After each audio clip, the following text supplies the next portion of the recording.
Arizona that says, you say, what do you do if you drop your phone in a river in Arizona? You just pick it up, dust it off, it'll be fine. So I told them, you guys are going to cry so many tears. And as time goes by, they're going to shift to something else. So people like to fix on whatever current events, news, this or that, bad diets, whatever. It's all, this is what they like to talk about. I'm sure they mean well. I have no doubt that they probably do mean well in some way, but it's annoying for people who want to talk about Krishna, especially if you have people who come to the temple. You come to Krishna's house, and yet you want to talk about this president, that senator, this law, that law, whatever. People have so many distractions in this material world. It's so hard to focus on Krishna. It's hard to focus on Krishna a lot. What to speak of focusing on Krishna all the time? But it said here that the lotus feet, Krishna's lotus feet, are the refuge of the pure devotees who never talk or sing of any subject except his lordship. Now, from time to time, Prabhupada would talk about current events. And many of his morning walks and room discussions, sometimes here and there in his books, he would talk about some history or something like that. But it was always related to Krishna. Krishna wasn't left completely ever out of the discussion. It was always related to Krishna.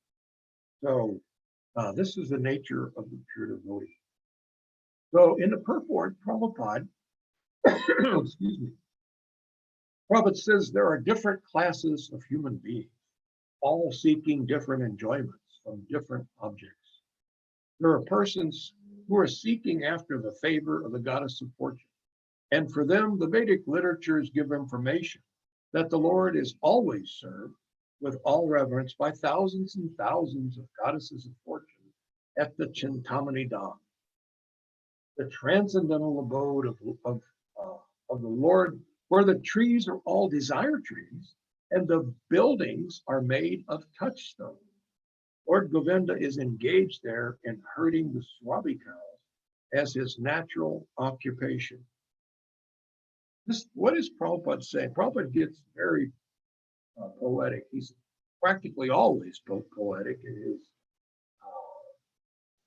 in his purports. But just listen to what Prabhupada is putting into this purport.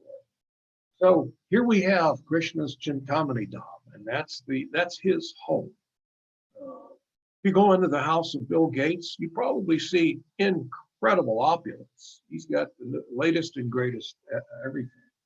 And we know for a fact that God's opulence many billions and trillions of times tops Bill Gates or all the rich men in the world put together. So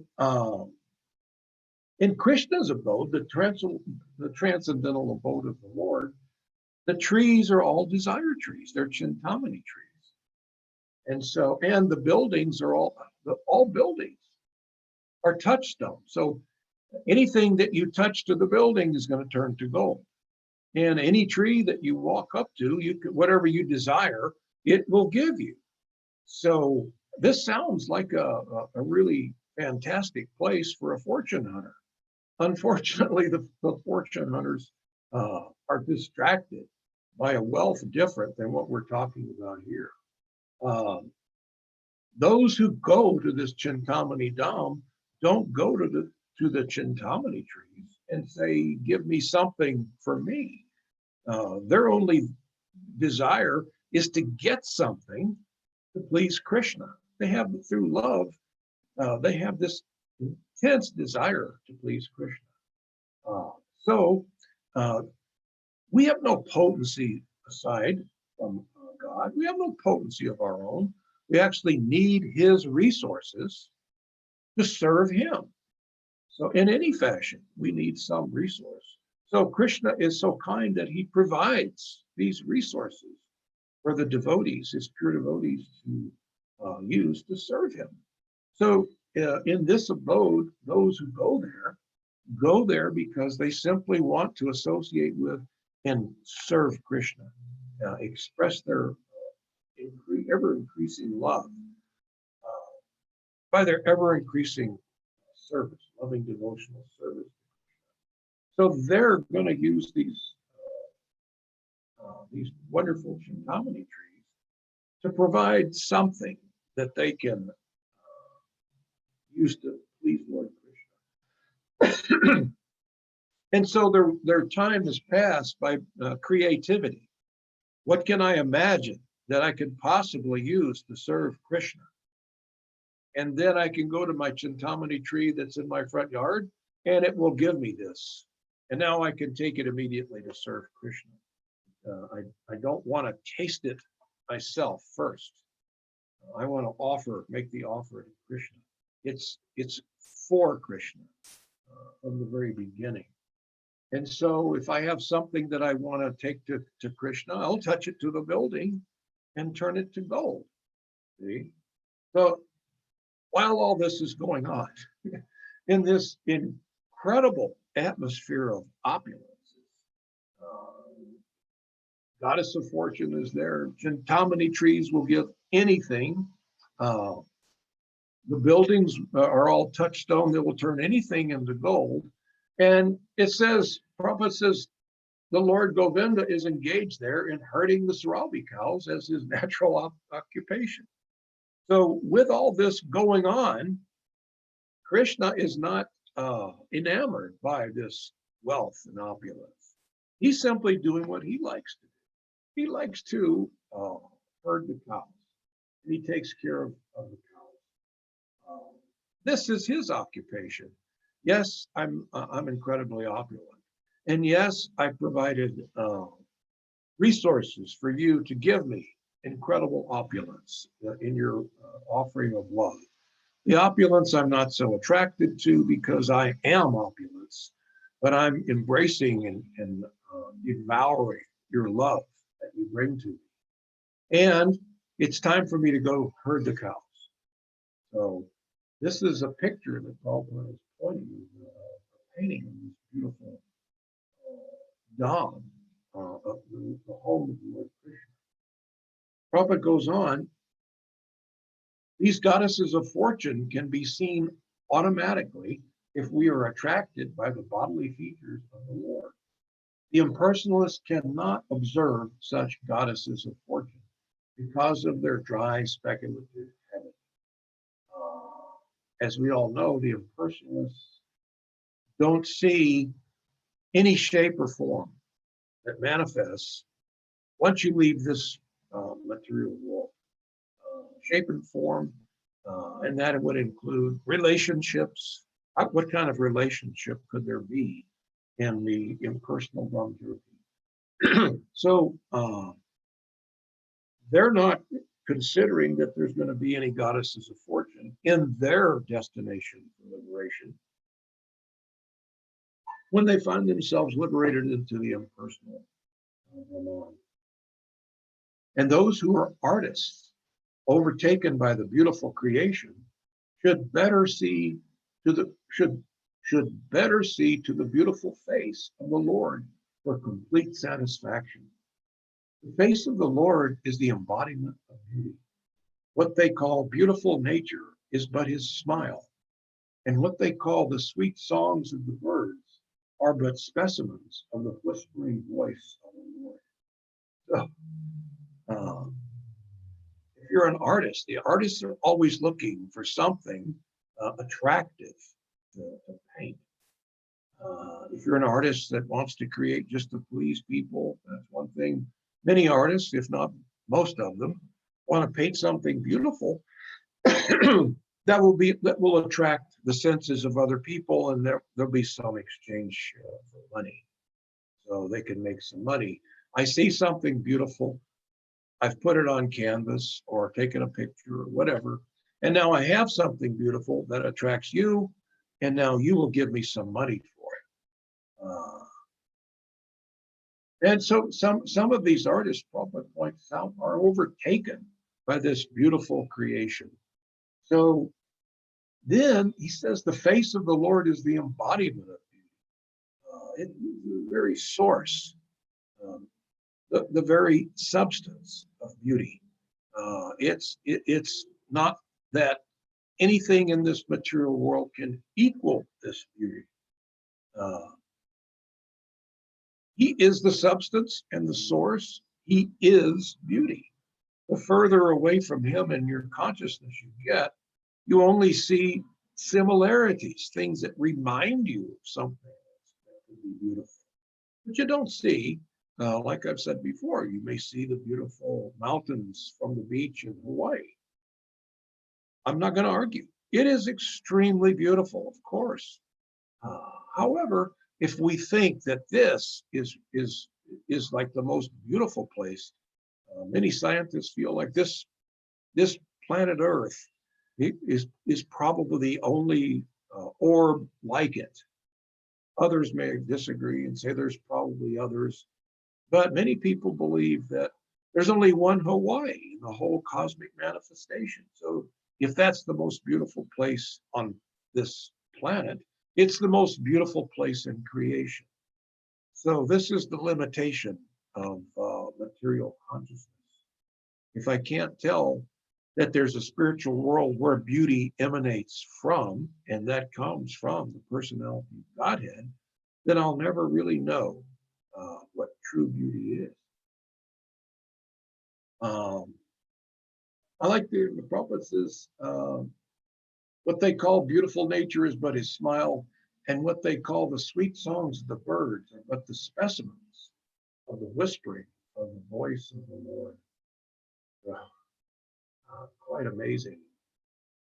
Prabhupada goes on, there are administrative demigods in charge of departmental service of cosmic management. And there are tiny administrative gods in the state service. They're always afraid of other competitors. But if they take shelter of the arms of the Lord can protect them from always from the attacks of enemies. A faithful servant of the Lord engaged in the service of administration is the ideal executive head and can well protect the interest of the people in general. Other so-called administrators are symbols of anachronisms leading to the acute distress of the people who are governed by them. The administrators can remain safely under the protection of the arms of the Lord. The demigods are like these highly powerful living entities. They're actually managing this material world. And yet they take shelter of the Supreme Personality of God. He is their shelter. He is above them. Sarva Loka Maheshwaram, Krishna says in the 5th chapter of Bhagavad Gita. I am the owner and the proprietor of all the lokas, all the planets. I'm the Maha Eshwar, the supreme controller. I'm the controller of all this, and the demigods therein as well. They are my subordinates. What to speak of, as Prabhupada refers to, these tiny gods. There are also tiny administrative gods in the state service. So all of these people, when we meet someone like a mayor, senator, president, or whomever, we can see, well, you have some authority and you have some potency, you have some power, but you're just a tiny administrative god. It's like I had dinner with the mayor of Tucson a few years ago at Govinda's here. And I found out he was a really nice guy, really likes the Govindas. He and his wife come from Govindas. Great sense of humor, so I couldn't resist teasing him a little bit. Our relationship kind of got very good. So I said, so you're a pretty powerful guy here in Tucson. And he smiled and he said, well, I guess you could say that. And I said, actually, you're the most powerful guy here in Tucson. And he said, yeah, maybe something like that. And I said, well, if you go to Phoenix, most people aren't even going to recognize you. And if you start pounding on the desk and saying, look, I'm the mayor of Tucson, somebody might tell you, well, why don't you go back to Tucson? So we had a laugh about that. So it did take even the president of the United States. Well, he's the top guy in America, but if he goes to India, he's just the top guy in America. And so all of these people are in a pecking order. And the materialist doesn't understand that the pecking order ends for these people that are in this material world. It goes on up. There's a pecking order above them. There are the demigods. And then there's a pecking order above them. It's Lord Krishna. He's the chief.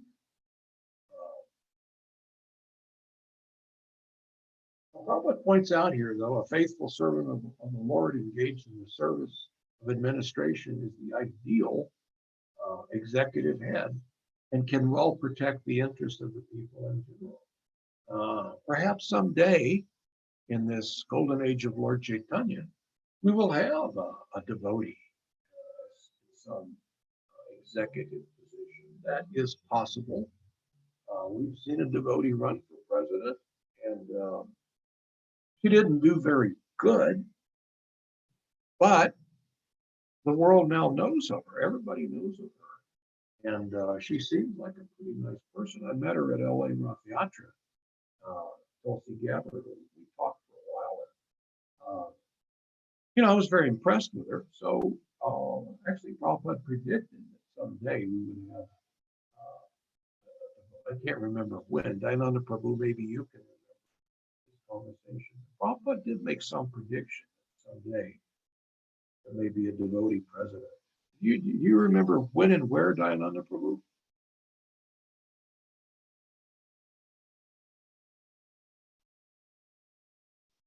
I can't hear you. Are you talking?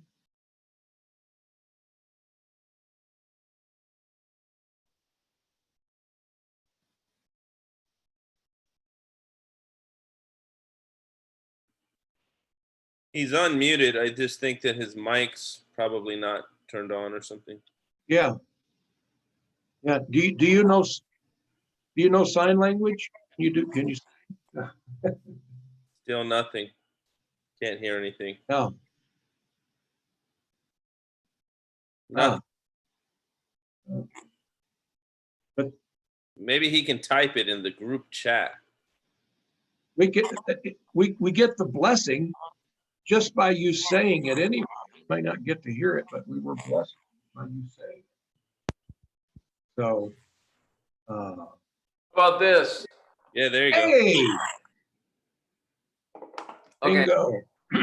First, I wanted to say that you've got, it's hard to hear you. There's some static or something. Is that something that can be fixed, or we just put up with it? Oh, is everybody hearing static? Let's see. Hold on one moment. I'm gonna go get my phone microphone and see if that works. Okay. Time out. We're gonna go to a commercial message. Okay. What exactly was the question he was asking? He said something about what Prabhupada said about getting to politics. Do you know Bhagavan Narada? I was saying that Prabhupada had mentioned somewhere that there may be a devotee president. What was your question about what Prabhupada said about politics, devotees getting into politics? I said that Prabhupada said that I believe, I can remember somewhere, Prabhupada said that someday there may be a devotee president. I think he said that to Balavanta. I think he might have even said, you can be that person. Do you know anything about that? Yeah, probably it was Balavanta or Amarendra. They started the In God We Trust party. Excuse me. And after a while, Prabhupada decided that it wasn't practical at that point. I mean, I think that was sort of time and place. I know that Siddha Swarup, who is the sort of guru of Tulsi, he's been trying since the early 80s to get somebody in politics. When I was in DC in the early 80s, I recall him sending somebody there to try to somehow get involved. But yes, Prabhupada was in favor of that In God We Trust party that Balavanta and Amarendra were. Yeah. I remember talking with Balavanta Prabhu about that at some point. So I can't get this microphone. My phone doesn't work in my computer, so It just seems a little raspy sometimes. It's not. yeah, It's not impossible. It's fine. it's probably just my voice. No, probably. Hey, I'm not a young guy. Okay, cut me a break. Well, from my perspective, you're quite young. Catching up with you, I don't know. I thought maybe you were my age or younger. Yeah, Prabhupada says the administrators can remain safely under the protection of the arms of the Lord. Very rarely is it the occasion we find some administrator that wants to be under the protection of the Lord. Although there are many people who are serious about religion, and I'm sure there must be an administrator someplace that wants to be protected by the Lord. Prabhupada goes on, the essence of everything is the Supreme Lord. He is called Saram, and those who sing and talk about him are called Sarangas, or the pure devotees. The pure devotees are always hankering after the lotus feet of the Lord. The lotus has a kind of honey which is transcendently relished by the devotees. They are like the bees who are always after this honey.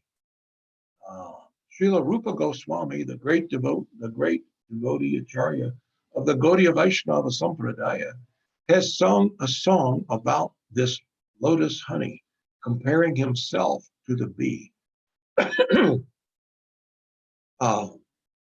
Rupa Goswami wrote, "O my Lord Krishna, I beg to offer my prayers unto you. My mind is like the bee, and it is after some honey. Kindly, therefore, give my bee-like mind a place at your lotus feet, which are the resources for all transcendental honey. I know that even big demigods like Brahma do not see the rays of the nails of your lotus feet, even though they are engaged in deep meditation for years together. Still, O infallible one, my ambition is such, for you are very merciful to your surrendered devotees. O Madhava, I know also that I have no genuine devotion for your service, for the service of your lotus feet. But because your lordship is inconceivably powerful, you can do what is impossible to be done. Your lotus feet can deride even the nectar of the heavenly kingdom, and therefore I am very much attracted to them. O Supreme Eternal, please therefore let my mind be fixed at your lotus feet, so that eternally I may be able to relish the taste of your transcendental service." So you can see the poetic nature of Krishna's pure devotees. As Rupa Goswami has so sweetly written here. The devotee always sees, I notice this again and again in the devotees of Krishna. Rupa Goswami says, "Oh Madhava, I know also that I have no genuine devotion for the service of your lotus feet." So we may see some advanced devotee, and they make statements like that from time to time. But from our perception of them, their devotion, their devotional service, we're thinking, no, no, you really are completely devoted. You're completely attached and attracted to Krishna. But from their side, they're not seeing it like that. They for the most part, sometimes we hear people who say, "Oh, I'm so fallen," and they're just trying to be falsely humble. But we see the pure devotees, they know this. They know in their heart, seeing from their side, uh, I'm not attracted to Krishna. I'm only trying to be attracted. Bhaktivinoda Thakur, in his many of his songs, was writing like that. I have no attraction for the holy name. Yet we know that Bhaktivinoda Thakur relished the holy name, but he felt that he didn't. At least he's feeling not enough. Maybe there was some little taste I have, but now this is real humility. Out of love, to the degree that we love someone, we will never think that what we're doing for them is enough or adequate. You may do something for someone. Husband may do something for his wife. Truly loves his wife. He may make buy her some gift or something. It may be truly wonderful. And she may look at it and say, "Oh, this is wonderful. I love it." But the husband, out of his love, may be thinking, "Yeah, I'm glad that you like it, but I wanted to do so much more. I wanted to have more diamonds, more gold. It's not what I wanted to give to you." And we're talking if there's true love here. I don't think all husbands make the grade in that area. So Prabhupada closes this purport by a very interesting statement. The devotees are satisfied with being placed at the lotus feet of the Lord and have no ambition to see his all beautiful face or aspire for the protection of his strong arms, for the strong arms of the Lord. They are humble by nature, and the Lord is always leaning towards such humble devotees. A humble devotee is not saying, "Give me, let me associate with your goddess of fortune." Gee whiz, Krishna, it seems like you've got a lot of them. So can I borrow one for a little while? Because there's a few things I'd like to get for myself. He's not even looking, Prabhupada says, this is an amazing statement. He has no ambition to see the all beautiful face or aspire for the protection of the strong arms of Krishna. He's saying, "Krishna, just give me your lotus feet."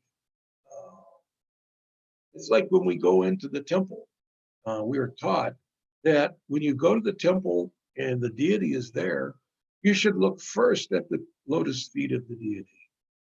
Then you follow up his form to his beautiful face. But first, we need to train ourselves to be attracted to the feet of Krishna. I know so many times I'll see a beautiful picture or I'll be in a temple with some beautiful deity, and I find myself immediately staring right at his beautiful face. And you look at his chest because it's decorated with such nice garlands and ornaments. And then I think, wait a minute, here I am. It's hard for me to focus on looking first at the lotus feet. You see, so I haven't come far enough to see the attraction, the true attraction that's seen by the pure devotees. They know that if I get the Lord's lotus feet, I get everything. I don't have to see this beautiful face. I get to see the beautiful face through the lotus feet. Everything is there in the lotus feet. In Brihad Bhagavatamrita, it's described that how in Vaikuntha, Lord Narayan would please people from time to time when he's sitting on his beautiful throne by holding up his lotus feet and showing them around so everyone could see his feet, and that gave everyone, all those assembled, gives them great joy great pleasure to see the Lord's lotus feet. So once again, the verse is the Lord's chest is the abode of the goddess of fortune. His moon-like face is the drinking vessel for eyes which hanker after all that is beautiful. His arms are the resting places for the administrative demigods, and his lotus feet are the refuge of the pure devotees who never talk or sing of any subject except for his lordship. So for those who are attracted by fortune, the Lord's chest as the goddess of fortune. For those seeking beauty, his moon-like face. Protection is in his powerful arms. But his lotus feet are the refuge and the destination of the pure devotees. So are there any comments, questions, criticisms, chastisements?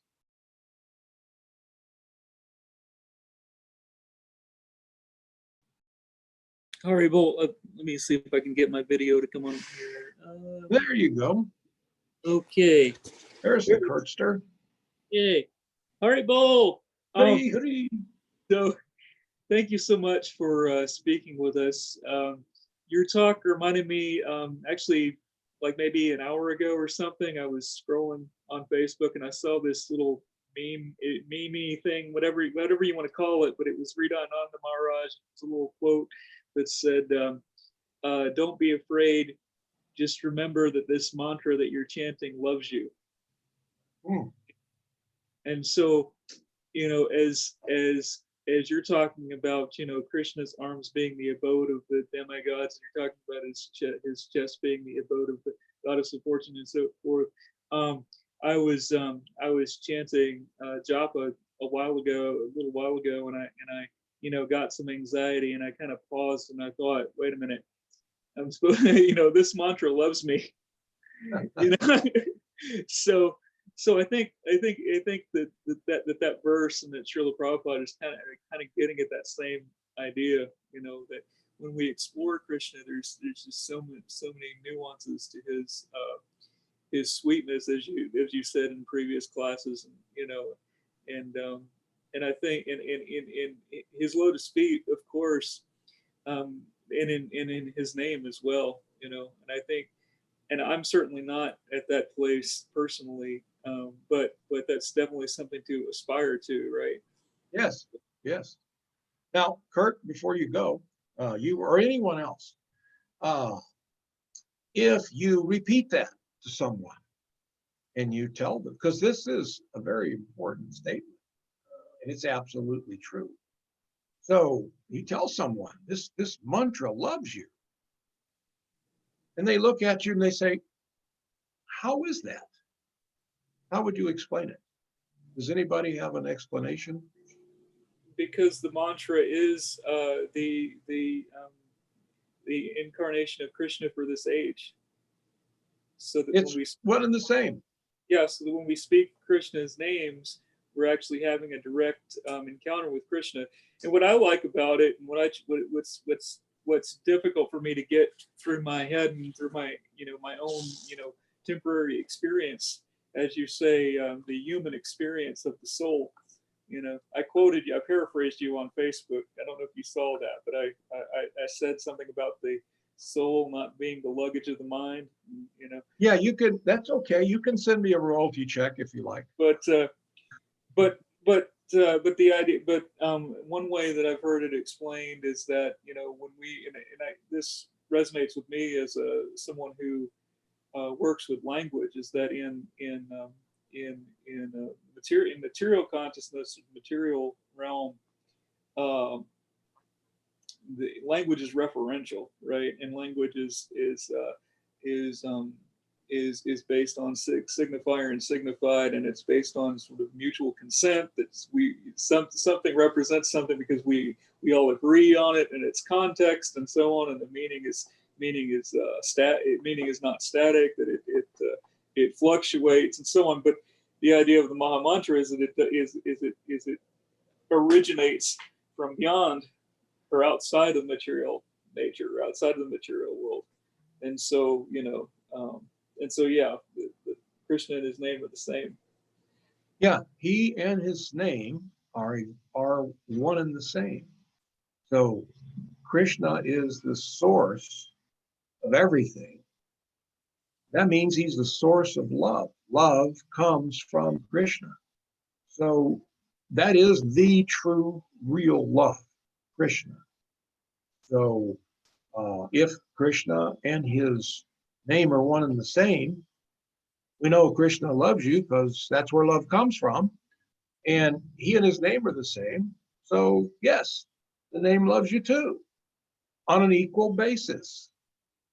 So when we're chanting Hare Krishna, Krishna Krishna, Hare Hare, Hare Rama, Rama Rama, Hare, we're actually associating with this source of love.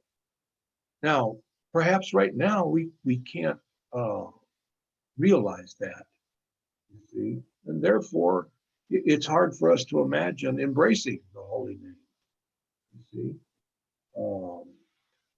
Unfortunately, many of us see chanting Hare Krishna as another chore. You know, I've got to do this. I've got to get this report ready for work. I got to take out the garbage on my way to the car to go to work. I've got to fight traffic, and I've got to do this. Oh, dang it! I got to chant my rounds. You know, so chanting Hare Krishna becomes one of the daily or life's chores. So here we are chanting Hare Krishna, you know. God, I'm going to get this wrapped up in a few minutes, you know. So, and therefore, there is benefit from vibrating the holy name, but we're not getting all of it.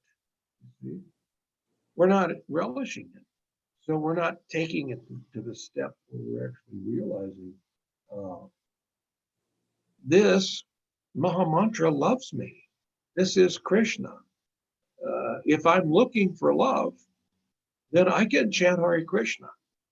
And I'm associating directly with the supreme source of love. In other words, the one who loves me more than anybody. Shuridam Sarvabhutana. Krishna says, I am the Shuri. I am the best friend of the living entity. He's our best friend and ever well wisher. So if we can mature our chanting to the point that we can actually embrace it, and instead of trying to fit it in to our day, if we fit our day into our chanting, that works better and it gives us a lot more of a taste. That's difficult for someone in business. You know, it's a big challenge for those who have to go out and work. But Prabhupada said his recipe, he suggested what he used to do, 16 rounds before breakfast, 4 rounds before breakfast, 4 rounds before lunch, 4 rounds before dinner, 4 rounds before taking rest. So 4 rounds, you know, you're talking anywhere from 30 to 40 minutes, depending on, I found as I get older, it's next to impossible for me to chant a round under 9 minutes. And I don't even like to try because I've timed it. When I was younger, I remember being able to chant around under 7 minutes. You know? And Rupanuga gave a class about how to chant a very clear round in essentially in 5 minutes. He gave a class on that. It was really fascinating. yeah, I don't think I personally could ever get to 5 minutes. Yeah. I was able to get down between 6.5 and 7 at one time, many decades ago. Now I cannot do it. I've tried, and anyway, so half hour, 40 minutes. longer for some, maybe shorter for some. But that's what it's going to take for us to pound out 4 rounds. So take a half hour before you're going to eat, sit down, chant your 4 rounds, take prasadam. Before you go to bed, sleepy, tired, can you spare 30 minutes? You know, embrace them. One thing about chanting or reading before you go to bed is it kind of puts you in a pretty sweet mood. I think Dayananda Prabhu has a comment. Oh, yes, Jivananda Prabhu. I think that's what Narada Prabhu said. Can you hear me all right? Yeah. Oh, I was just, you said something about these people that come to the temple, they just talk politics. And a few years ago, I was really studying a lot about writing. And eventually I wrote a few books, but one of the things that they said to writers is that you have to use a lot of conflict in your books. And I started to contemplate conflict. I started to think about conflict. And then I realized that this is our whole life. We love conflict. And I mentioned that to my daughter once. She says, "Oh, I don't like conflict." I said, "Of course you do. When you watch television, there's gonna be conflict among the characters. If you watch a drama, there's one kind of conflict. If you watch an adventure, there's another. If you watch a romance, it doesn't start out with the guy getting the girl or the girl getting the guy. There's all kinds of conflict in between. And with politics, there's so much conflict on the left side, on the right side, and the people in between are worried about the people on both sides. And all this conflict in the world, everything is conflict. The flies are worried about the spiders, and it's just basically our spice of life. So I started thinking about that. And then I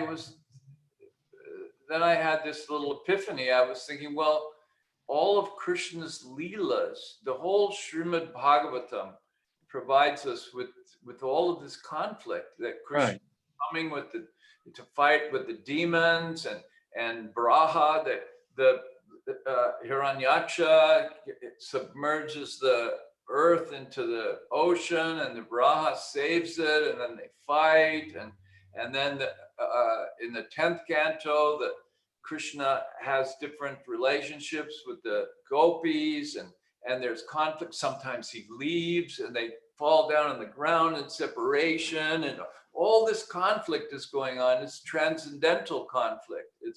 It's really the spice of life. So it's just something that's been on my mind for a long time. And it kind of gave me an appreciation for how, everybody in the material world has their conflict.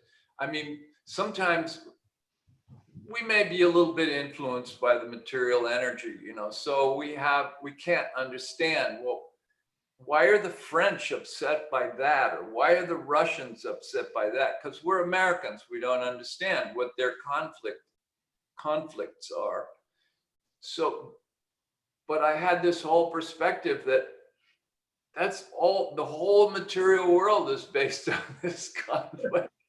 Whatever taste or version or flavor or color or whatever it is, and we have our eternal blissful conflict, it's wonderful. Anyway, Yeah, there's conflict even in Chintamani Dham, because Krishna may sometimes not be present, he may hide.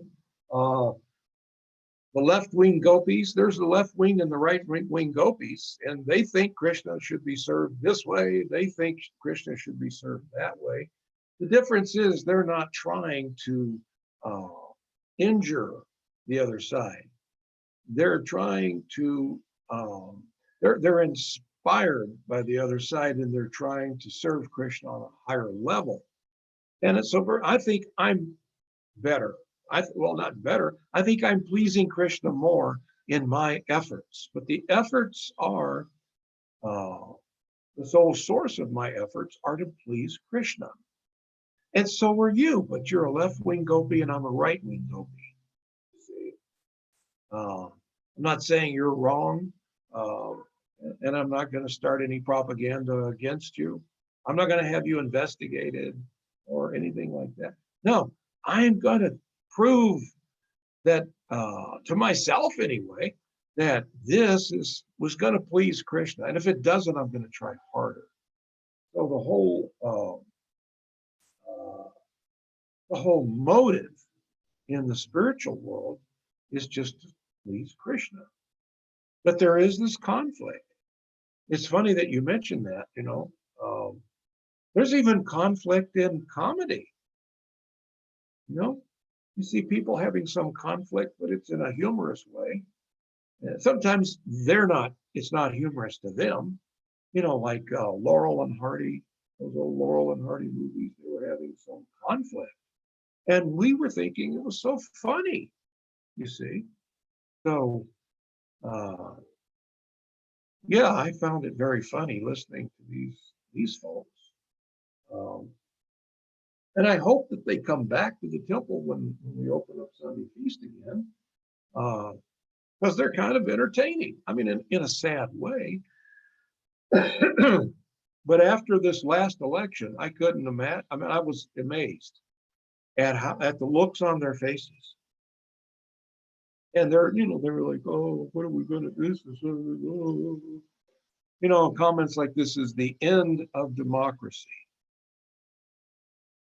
How is one person going to end democracy? You know, so in other words, I could see that they were feasting on this conflict. You see, this gave them, it was like they had a reason to live now, to complain about this and to get this person out of office, you know. So, in other words, I'm not looking for the shelter of the Supreme Lord. You know, I'm always afraid of people who are far right or far left. And I don't know which ones scare me more, but I'm very cautious of these people. I find that most people are somewhere in the middle, leaning a little or one way or the other. They seem a little bit more better adjusted and a little bit more sane than the people who are fanatically this way or fanatically that way. And the problem is a lot of people that are fanatic conservatives or fanatic liberals, they don't believe that they're fanatic.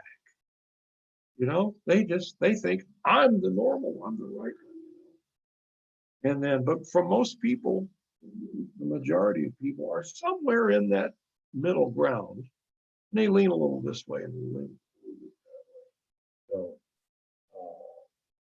yeah, this feasting on conflict is about to heat up again, because here we are in an election here. So here we go again. You know, but at least maybe we can get some humor out of what's going to take place, you know, in the next few months. It is going to be humorous in many ways. I mean, if you look through the sadness, there is humor to it. So, thank you for bringing up that point. Does anyone else have any comment or anything to say? Prabhu, I have a question. Please. Do you mind if I email you asking questions? I'm still a novice in learning.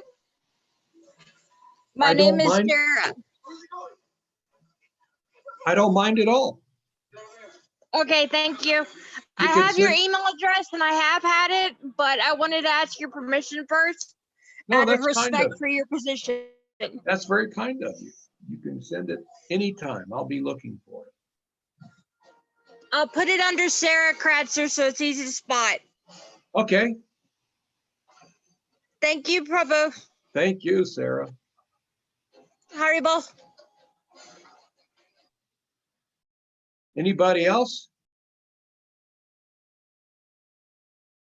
If not, Bhagwan Nard, why don't you take over it? I think it's time to sign off. I'd like to express my gratitude to all of you for tuning in. I see there's Dr. Freddie from El Paso showed up. Hello, sir. Hare Krishna. Thank you. Hare Krishna. I really appreciate having the opportunity to sit into your lecture. Thank you. We're happy to have the opportunity to have you join us. Thank you so much. Madanga Prabhu, Heather, Lee McCulsky, Krishna Lee, Galaxy J7 Star, Hare Krishna, Bhakta Galaxy, how are you? And there's Jagdish, Hare Krishna, joining us all the way from Knoxville, Tennessee. This is the big time Jagdish, Hare Krishna. And AJ, I don't know who, AG. Hare Krishna.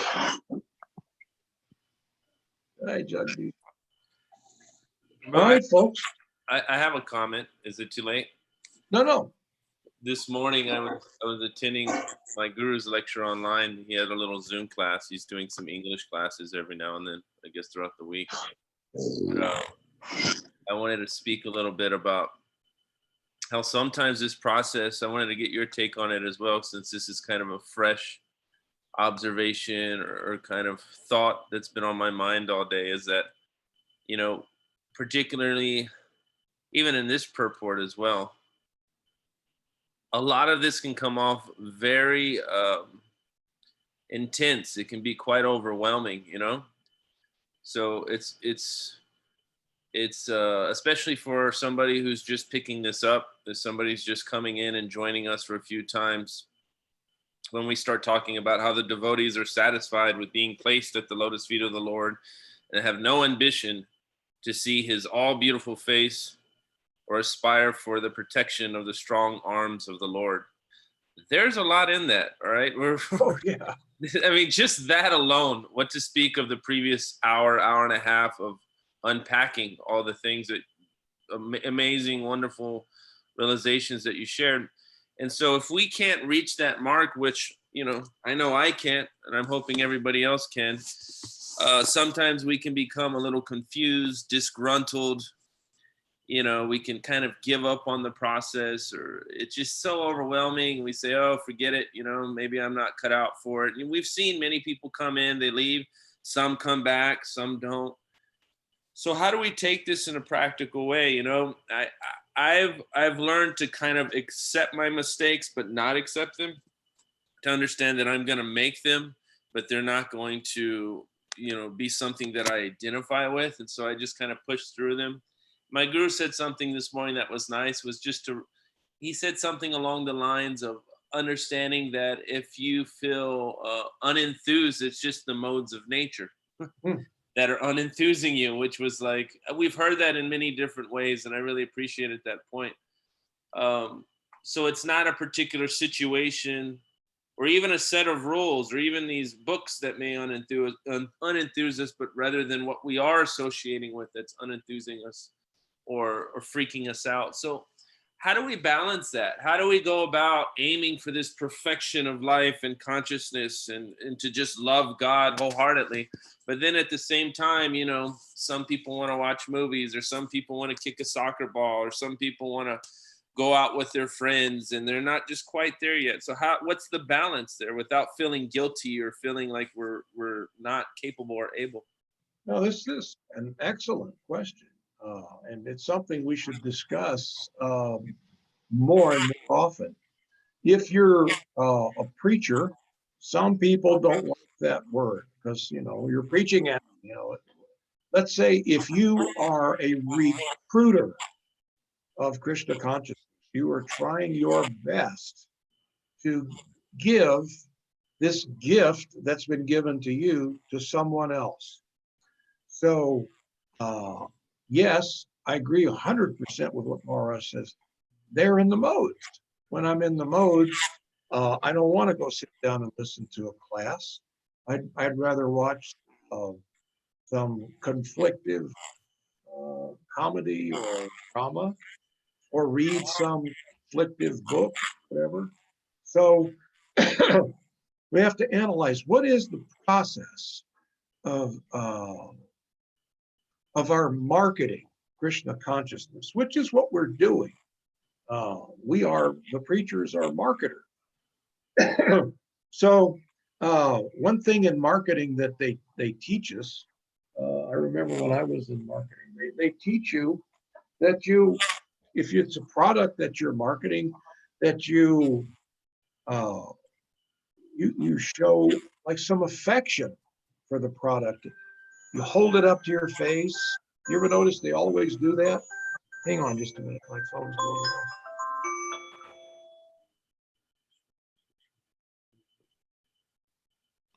You know, they hold it up to their face, like, and they're attracted to it. They smile at it. And if it's food they're selling, they taste it and they show enjoyment. So what I'm getting at is that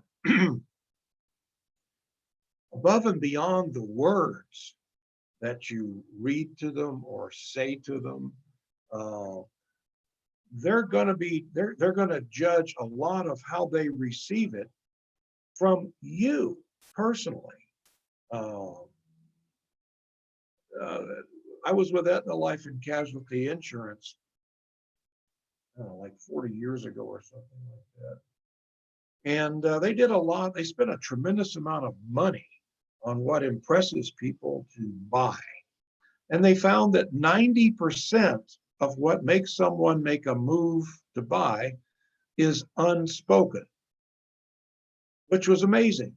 They were completely amazed. They spent millions on this study. It was a long, many years. So it's not just the words that you say, it's how you say them. And in Krishna consciousness, it's what are you doing with this?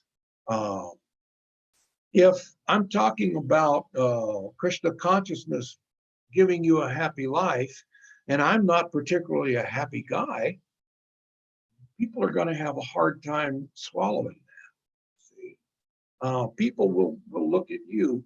They'll look at your life. How do you relate with the people around you? What kind of person are you? How likable are you? If they look at you and they think, wow, what a nice, wonderful person. He seems honest. He's convinced. Conviction is another thing that people actually buy. I'm convinced that this is right. People are persuaded by conviction in political votes and purchasing a product and electing to go to take up bhakti yoga. By your conviction, they are impressed, and it has a tendency to move them. The first step in yoga is yam. So become a better person. So let Krishna consciousness work in our lives. If people look at you and they think, I really like this person, I like the way he interfaces with his wife. Subconsciously, they're thinking, I would like to be like him. I'd like to have that kind of life. He seems like a happy guy. No matter what I ask him about, I can ask him about politics and I get a pleasant answer. He doesn't say, yeah, it's terrible. I hate those guys and whatever. If you get like that, that means you're influenced by the modes just like everybody else. If you're influenced by the modes, then why should I put my faith in what you're saying? You see what I mean? What you're saying is the absolute truth. It comes out of Shastra. But if I don't see it working in your life, then it's hard for me to give credibility to it. So we've got to kind of, what do they call it? Not only talk the talk, we have to walk the walk. So if this Krishna consciousness is so great, I want to see it working on you. I see this so much in our preaching. When people come to, we have this Krishna Cove here every Thursday night. We haven't had it since the virus has been prominent. But I see that people come, and then after I'll speak, and then we'll have some prasadam. But then for a couple of hours after that, people interface with the devotees that are there. And that seems to be the real clincher. They've heard the philosophy, they've heard the Shastra, they've heard the Kirtan, and now they're making personal connection with the people who have gone this route. And they're so convinced after that association and seeing how these people's lives are and what kind of people they are, that they think, I think I'd like to do this. You see, I'd like to, I think I'll take this up. You see? So does this answer your question? Yeah, that answers most of it. The other part was how we can put pressure on ourselves. And then when we make a mistake, or when we're not able to reach that bar that we've set in our minds, which may not be so objective, then we become, unenthused, or we become morose, or we start to make, so many excuses. But being practical, I guess, how do we become more practical and realistic with ourselves, and not really drive ourselves into the ground with these, high expectations, but still maintain a solid practice, with, does that make sense? Yeah. I mean, by the very question, you're recognizing that there is a controller within your body. You are the Ishwar in the body, the soul. You get to control what this body does and decisions that you make. So I always tell people, be good to yourself. Now, what I mean by that is that if you make a mistake, don't beat yourself up. Would you do that to a child? Some people might, but it's not practical to, if a child makes a mistake, you just beat them profusely, or embarrass them, or deride them, and so that's not effective. Why should it be effective to you? Encourage yourself. It just tell yourself, that was okay, but I know I can do better. I know I can, and I know that I will, because that's my determination. I'm going to do better. Pray. Pray to Guru and Krishna. Pray to Lord Chaitanya. Pray to Nityananda. Please help me. This is my goal. I need your resources to deliver a better service to my Guru. Please help me. This is proper. You're not going to be able to do anything on your own. You shouldn't be expecting that you're going to be able to do anything on your own. This is you and Krishna, you and Guru. You see what I mean? The potency is coming to you from Krishna through the disciplic succession. Those around you, they're getting this potency from the disciplic succession, not just Diksha Guru, but Shiksha Gurus as well. And so depend on this mercy that's there. Inquire, how can I do better? Please instruct me. See what I mean? So the fact that you're asking this question says to me that you're sincere about improving. But don't get in the habit of discouraging yourself. Like I hear a lot of people from time to time, a lot of devotees say, yeah, I'd like to do that, but I'm so fallen. You know, well, okay, if you believe that you're fallen, let's get unfallen, or let's get a little less fallen. See, take some steps in the right direction, but don't stay in that excuse. Why am I not chanting better rounds? Because I'm so fallen. All right, you know, is there any way that I can talk you out of that attitude? Let me help you. So be a friend to yourself. Be a good friend to yourself, and counsel yourself in words that you've heard from Guru, Sadhu, and Shastra.